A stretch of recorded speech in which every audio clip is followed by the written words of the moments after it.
Hey everybody, good morning. Welcome to vlog number 4, and some really good questions from Antonio this week. The first one kind of had to do with special projects and whatnot. It talked about if we had any experience working with special projects, and the biggest thing that always kind of pops into my head is the new kind of Going Green initiative that a lot of places are doing. Honestly, not a whole lot here at VSU. It's actually pretty sad about how not sustainable we are. But at Florida Gulf Coast, my undergrad, I actually participated in a lot of projects that had to do with going green and just being sustainably conscious. One of the ones I remember mainly is our Earth Day celebration. Every year we would do our Earth Day celebration, and it was a huge ordeal. We would invite in places from all over South Florida, so community members were there. We would get speakers, fairly big name speakers. Jacques Cousteau's nephew Fabian Cousteau came and spoke one time. We had the famous Julia Butterfly Hill, the lady who spent months up in a redwood. It was a really cool event, and that was all funded because of student fees. We actually had a green fee, is what every student paid, and that did sustainability projects like our Earth Day, like our solar field that we created, and gives FGCU some electricity and stuff. So many of our buildings are actually LEED certified, especially the new ones. So that's where that kind of green money goes. Another really big project that didn't really come from the same green energy student fee was our campus garden, our food forest. And that was, actually had a lot more I did a lot more work for that than the Earth Days. I programmed a lot for the Earth Days, but when it came to budget and stuff, it was kind of already set up. But this food forest, it started with me and maybe 4 or 5 other friends, and I'm not even taking the majority of the credit. They were really the pushers for it. I kind of helped.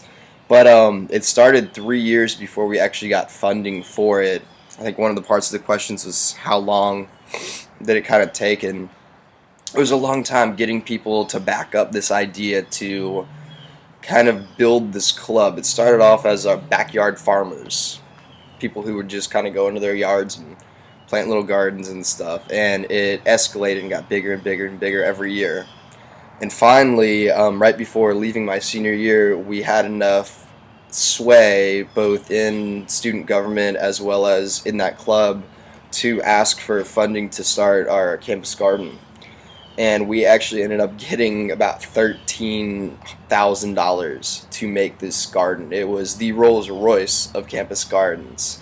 They basically gave us an old parking lot.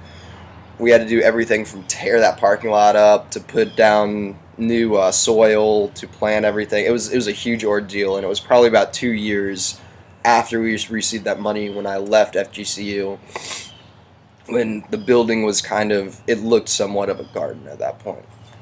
But it's a really cool thing. It helps actually. Some of the food goes towards our dining halls. So we actually use some of the stuff that we grow. Other ones go to the student pantry, which is kind of like if someone doesn't have money to buy food that week, they can go to the pantry and get what they need. So students are able to utilize the food that they grow, which is kind of the big concept of it. The other big thing it offers is volunteer opportunities. We have to hit a certain amount of volunteer hours at FGCU as part of their civic engagement push, which was really cool. And they always need volunteers at the garden. They have big days that they go out and tons of people are there and does maintenance on it. They have other ones where a few people at a time. And there's actually, I found out last visit, there's a waiting list because it's such a popular thing for people to volunteer at. They like it a lot. So that was probably my biggest Go Green opportunity that I got involved with. And some of the unexpected consequences was actually opposite than what I would have thought. It always seemed like there was a clash between us hippies and the normal people at FGCU. Not all the time, not in, excuse me, in super bad ways, but it was hard to pull funding sometimes for some of our ventures. This one, when we went to student government, we kind of aimed high with that big number, and they gave it all to us because we were expecting it to be cut down and cut down and cut down. The fact that people are so behind it, there's now a waiting list for volunteers. The unexpected thing was how supportive everybody was for this project, not just the hippies.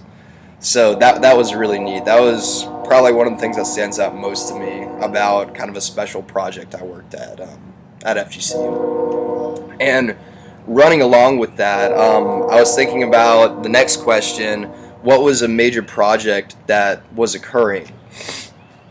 And when I was there, they had just started our freshman housing. I drew a map. Let's see if this works. Come on, son. Quit being so crummy. There we go. That kind of works. So if you could picture, main campus was right here. There was kind of a road that went around it. Over on this section of campus was the majority of housing, where I had lived my whole time there. Well, they were starting freshman housing up top. Now, when I was there, they had built their first freshman dormitory. It was traditional style. It was probably about 5 stories high. It was a monster. It's huge. And they had also built a new dining facility over there. So everyone was really pumped. They were like, "Oh, this is cool! A new freshman area where they can kind of start building community." It also has facilities like this dining hall where professors would go over there, and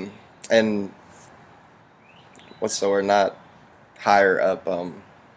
And older students, sophomores, all those kind of people would also go there because it was a new dining facility.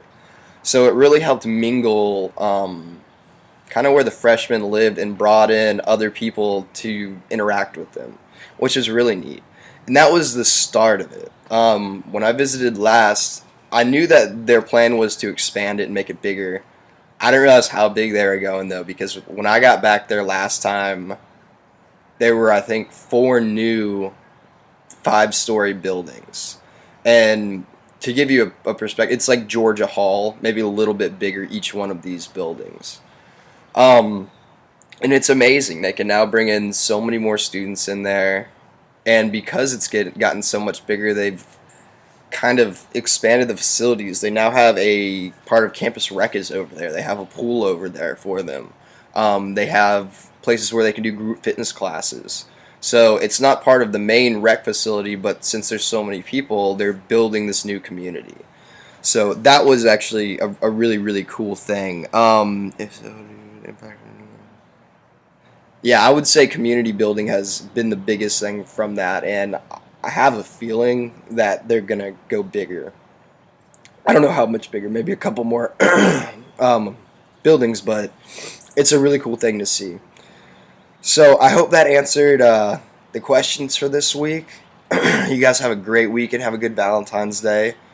And I will see you next week.